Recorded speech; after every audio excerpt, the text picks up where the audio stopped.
it's inherently elitist in and of itself. Like, why do I need a pass? I'm already paying X amount of dollars to come to this stupid school in the first place. I just spat. That's how much vim I'm seeing this with.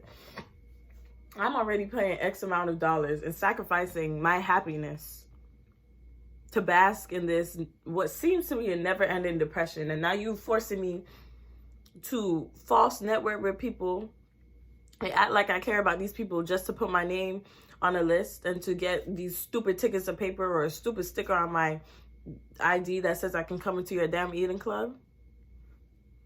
Hello, kiddies. I hope you're having a wonderful and blessed day, night, year, whatever the case may be. Today, I come to you with a heavy heart for a little late night mukbang session. It's currently like, it's like 1:30 in the morning, whatever. And I just wanted to get some things off my chest, particularly about the party culture at Princeton from a Black woman's perspective, because I can't like have an out-of-body experience and provide you guys with some positive, cute reiteration of what actually happens. Like, yeah, so sorry to interrupt the regularly scheduled programming. Like, wow, I really look like a naked morat without my lashes. Like, we hate to see it. But anyways, I just want to apologize for how my hair looks in the video, but ironically, it looks even worse here, so.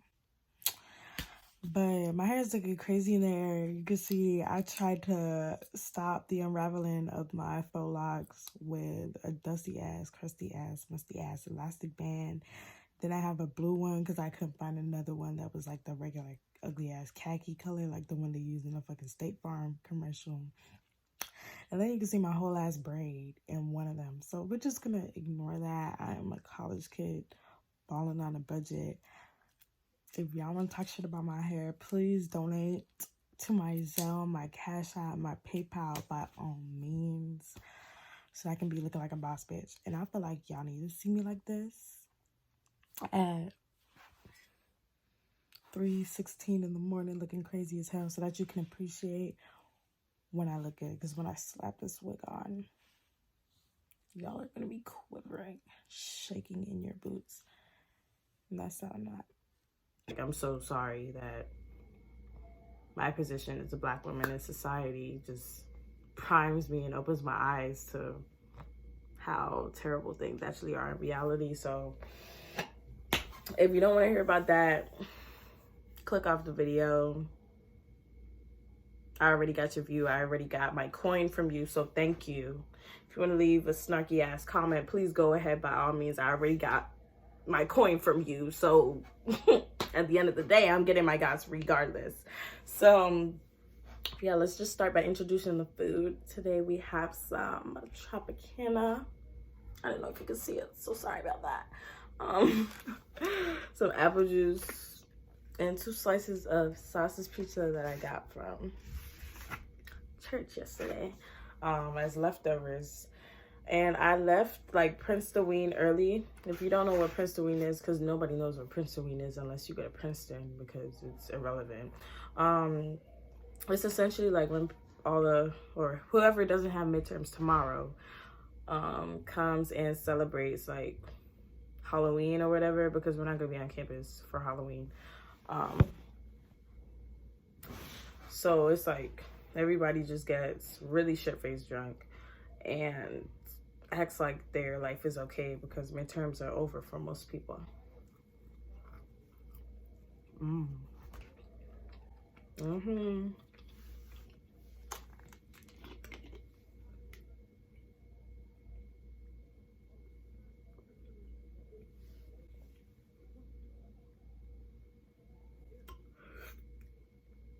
Ooh-wee! I was hungry. But yeah. So that's what Princeton is. We have like a lot of big holidays. Like there's a Christmas one, and then we have lawn parties, which is pathetic because we always get some washed out ass artists. Like who is gonna take the time out of their day to come to Princeton, New Jersey? I would like to see Megan Thee Stallion say, "Oh, buff out her chest and say, oh, I'm gonna come to Princeton. Like, are you dumb? Nobody wants to come here. So we always get like people who are either washed out or not really that well known and just want to get a bag, which by all means I support. And then we have like, I don't even know what we have because I don't go, because it's literally the same thing every time. So let's just lead up to that. The pre-games, I mean, it's very subjective. It's based on who you know and like what those people are, but most of the pre-games are trash anyway. And play trash music, because nobody at this school knows good music. Nobody at this school knows music, period. Like, all we play is Mr. Brightside, this my shit, and like Sicko Mode 18,000 times. Like, it's pathetic. We don't know no better. Like, come on.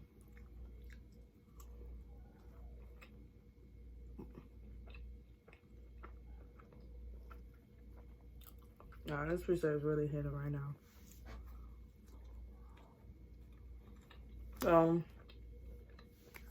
Aside from that, you get some things, and I'm describing what happened today, but it's literally the same thing every week. Like, that's why I don't go out, because I'm not missing anything. So the same thing, the same trash music, the same trash people, the same trash interactions and dynamics that make you feel invalid and invisible, particularly as a Black woman. I don't really care how other people feel because I can't speak for them. I don't know them, but I definitely know how I feel. So yeah, you get there. Most of the time you waste a cute outfit, because who's checking for you if you're a Black woman, especially? Nobody, I can assure you. Yeah, you get there, it's crowded as hell and hot. And I know this is like something that's at every party, but people touching, pushing, moving like they don't got no sense. Like, I won't slap you. Like, they moving like they don't got no sense. Like, they can't see you. Like, I'm fully here. I'm a full human body. And you pushing and shoving like you don't have no sense of direction. Don't play with me. Because I will look at it. I will look at you crazy. And then now you want to act like, oh, sorry, because you didn't expect me to say anything. But you should have acknowledged my humanity and my presence in the first place. And moved out of my way, because it's all this space over here. Even if it's not space, why is it that you want to go through me? You could have went through anybody else, but you think it's okay to push and shove me. Right plan, wrong bitch. No, don't do that. Who? Excuse me.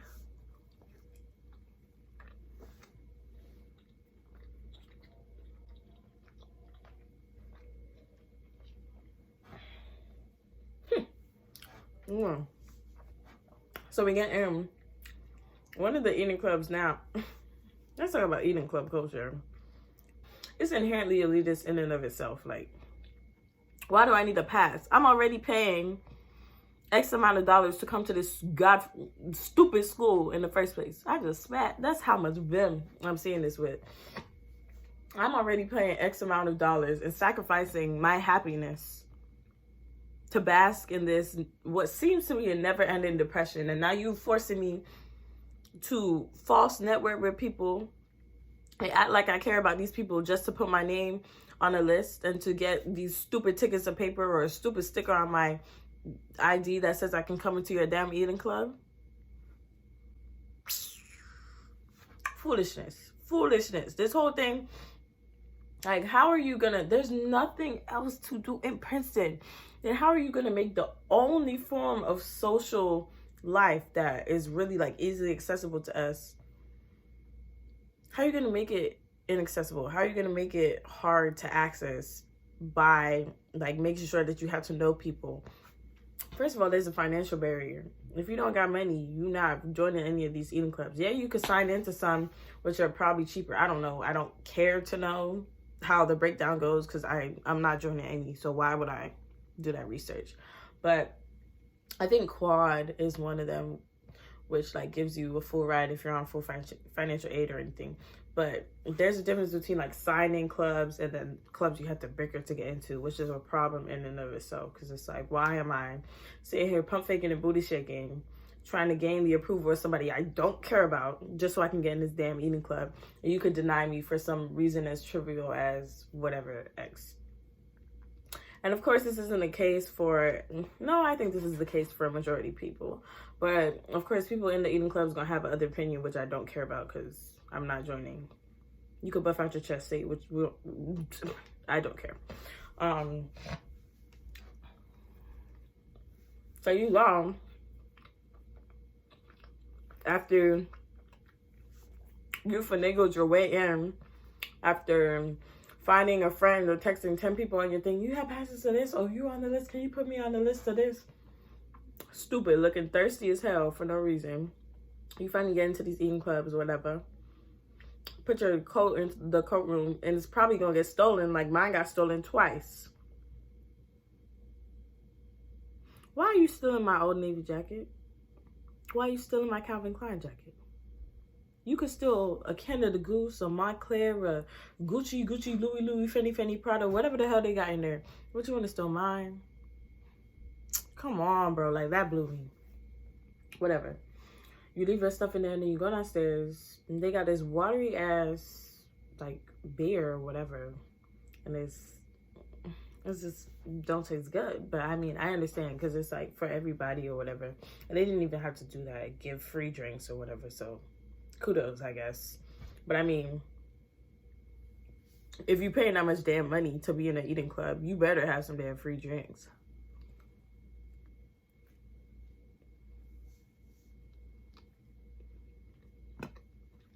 Period.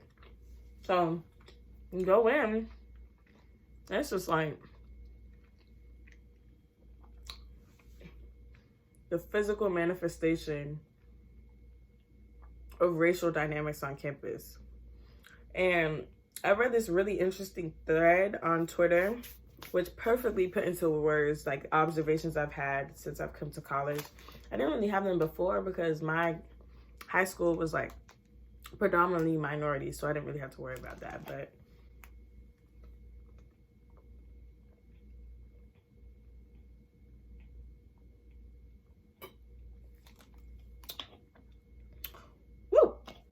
I inhaled the apple juice, boy. It was so good.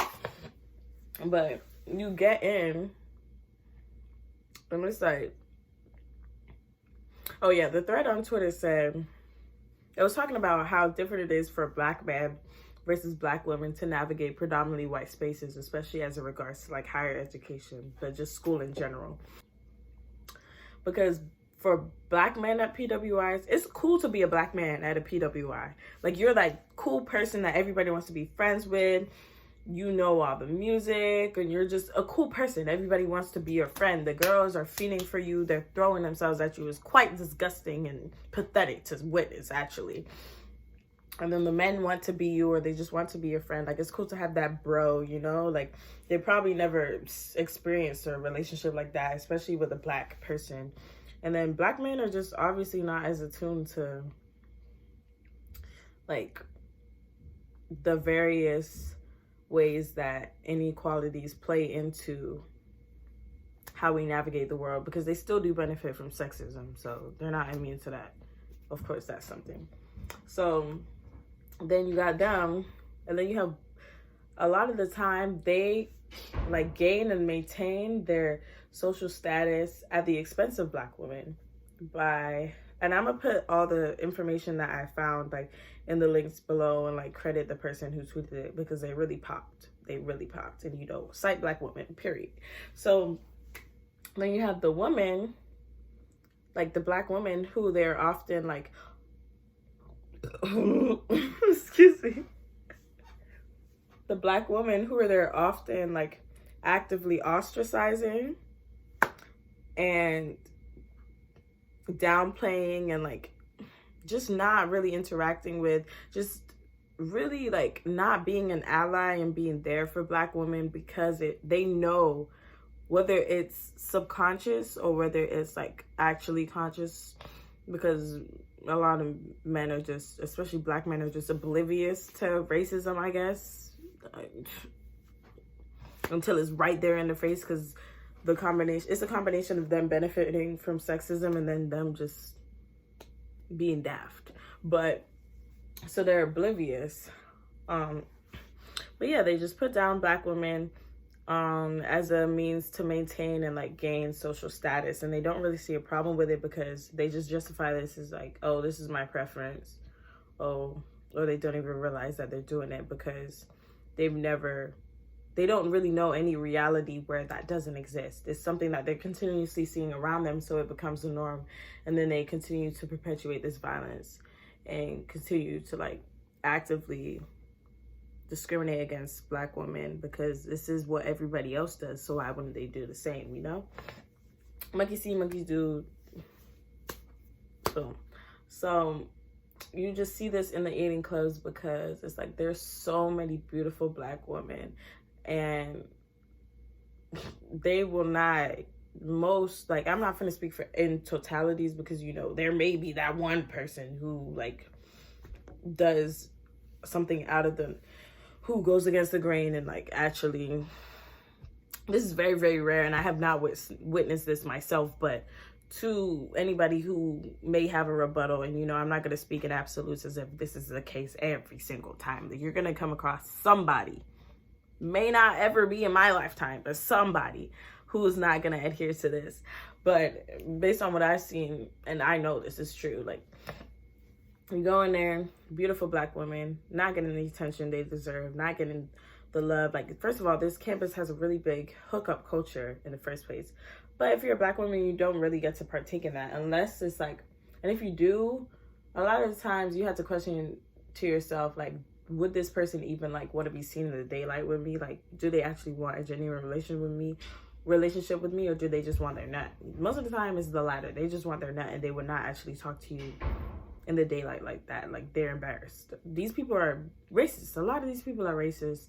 They want to hunch on you. They want that experience because they have some weird fetishes, or they're just very intrigued because they've never had this experience, but they don't necessarily value as a person.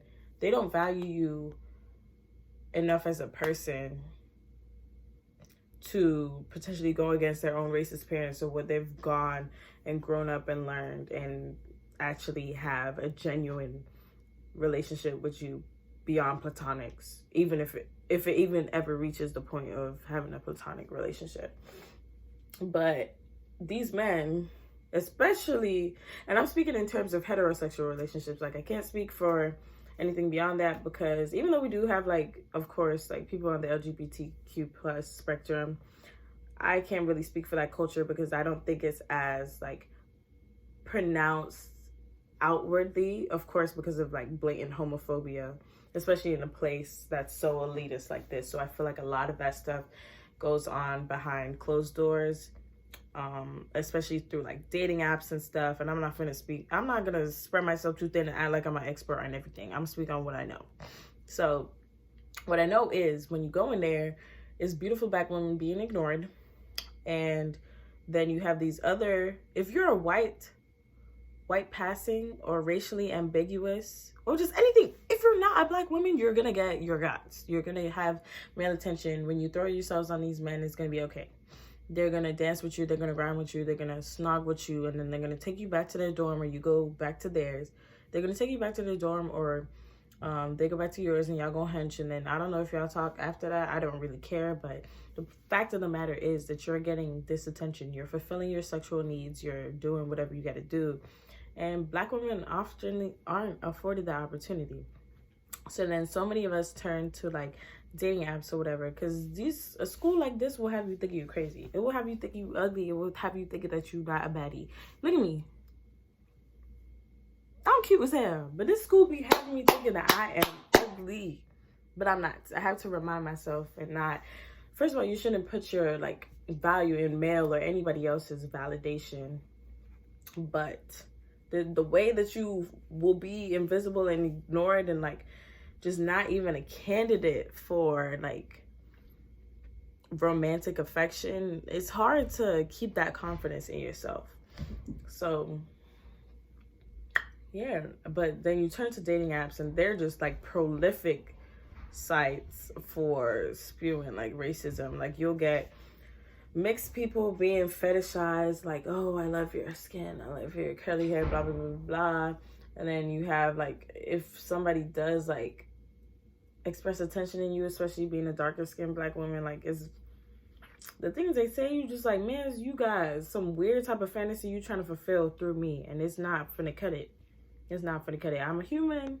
I'm not just some type of prop that you could say what a hey chocolate goddess or whatever, and then try to hunch on me because you want, like, this is something that you've never done and you want to experience it. Like I'm some type of freak show, or I'm some type of zoo animal, and you want to experience this once in a lifetime thing. Like, right plan? No, not even right plan. Like, that's just weird. Y'all weird. Y'all built weird. Y'all weird. And it's just like, I know so many black women, the norm for black women is to graduate here without like a substantive romantic relationship, and that is so sad, especially when like I grew up watching movies and all this stuff. Like, oh, I'm thinking, oh, when I go to college, I'm gonna find my boo on this. Like, it's gonna be great. I'm gonna be fulfilled. Like, it's gonna be cute. That's just not the case at a school like this. One, because it's so small. Two, because people are just racist, whether they know it or not, or they have internalized our, like, the racial dynamics of our society, and they're just spewing it out. You know, they don't. The moral of the story is that black women are undesirable, and you really feel it on a campus like this. And going out just really constantly reminds me of that. So I actively choose not to, so I don't feel like a piece of shit. Like, I want to maintain this confidence in myself. I want to continue to be happy and fulfilled. And eating clubs, going out wherever, going out anyway here, just reminds me of how this school cannot make me happy, how this school will never offer me that. Because I go out and I leave worse, feeling worse than when I left. And I'm not trying to do that. I'm not trying to deplete my spirit with this crappy music, this crappy beer, these crappy people, and this crappy like dating and racial dynamics. So, moral of the story is, I stopped eating my damn pizza because I got so into it. Moral of the story is, if you're a black woman, you think about coming here, this is definitely something to think about. It's just a lot. It's hard. And that's why we have to be here to support each other. If you're a black woman on this campus or on another campus and you're feeling like this, just know you are not alone. You're not crazy. You're not delusional. Because people love to say that. People love to say I'll make everything about race, or like race isn't important, or they just want to side-eye you and shut you up. Like, oh, not now. No, this is never a wrong time to have this conversation, because your experiences are not invalid. They are grounded in very much relevant observations that people are not attuned to because they are not in your position. I feel like that's something really important that we have to notice. Like, just because you don't see it does not mean it does not exist. You just can't see it because you're probably benefiting from various forms of privilege that you may not even be cognizant of. You may benefit from not looking actively black, or not being as dark as another person, or having an accent, or just being male, or being cisgendered, or being straight. Like, there's so many aspects of our identity which we may benefit from or may be disadvantaged from in a society like America. And this extends beyond America, but I'm gonna just talk about America. In a society like America, which we may not be aware of until somebody else brings it into our attention. And a lot of the time, the instinctive like reaction is to deny it. Don't deny it. Just sit there, ruminate, and give that person the space to speak. Because I promise you, if you shut up and you listen, you will learn so much more. But yeah, that's just something I had to get off my chest, because it's something I notice every time I go out, and it just really dampens my spirits. And that's why I don't go out, because I'm trying to keep my spirits up, because I need all the positive energy I can get to get through this crappy school. You feel me? But that's all for today. My midterms are over. My eyeshadow popped. I was supposed to be a softball player for Princeton. And I just wore my old softball uniform because I was not about to pay for a costume to wear for one day. You got me bent all the way backwards. So yeah, this is that. If you watched up until this point, I mess with you. If you watched up until this point, comment something that makes you happy. Like, I just really want to read positive thoughts, because sometimes I be like chilling in class or living my life, and then I see all these negative comments on my YouTube video. It don't press me no more, because half of y'all is just dumb low lives with nothing to do with your own lives. So you spewing literally scientific racism under my comments, but I literally got your money already. Like, I don't care. But I really would love to like see some people commenting what makes you happy or what you're looking forward to. Like, just GVO, straight like positive vibes, good vibes only. Like, yes, let's spew that. Let's bring that into the atmosphere. But as always, be sure to like, share, comment, and subscribe. Let me know what y'all think about the things that I've talked about. If you've noticed this in your own like life, or just, is this the first time that you've ever heard about something like this? Like, let's get a conversation going. Period. And y'all don't say no, you can say ignorant stuff, because I literally already took your money. I'm gonna keep reiterating this because I know people are still gonna comment it, but you gave me your coin, so who really won here? But yeah, that's that. I hope y'all have a blessed day. I'm gonna wipe this face off before I give y'all, hold on, I gotta give y'all, because I don't think y'all really see me. I gotta change a part of my hair because my hair is looking crazy, by the way. I can't wait to go home because my birthday is next week. Ew. Well, it's actually the Monday, so it's 8 days. It's not 8 days from now. It's November 4th. Whenever this goes up, that's when my birthday is. But I can't wait. I'm finna do my hair. I don't know if I'm gonna do straight or curly, but just know I'm finna be a baddie. But yeah, this is my face. Hopefully y'all be seeing more of it on YouTube, but the way the school be beating me and my schedule set up, I'll see y'all when I see y'all. But yes, I hope y'all are having a blessed day, night, year, all that jazz. Comment something that is like really positive in your life or just making you happy, and I'll see y'all soon.